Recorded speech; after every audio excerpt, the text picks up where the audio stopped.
In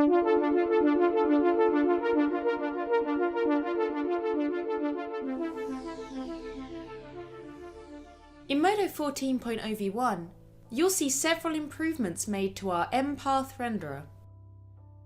Building on the work to add AXF support to MODO's advanced viewport in the MODO 13 series, MODO 14.0 v1 introduces full support for X-Write's AXF material format in the mPath renderer, providing easy interoperability with other design products and ensuring consistency of colour and appearance from real-time visualization to final render. Additionally, the mPath renderer continues to evolve, with both performance enhancements and improvements to the powerful LightPath expression workflow.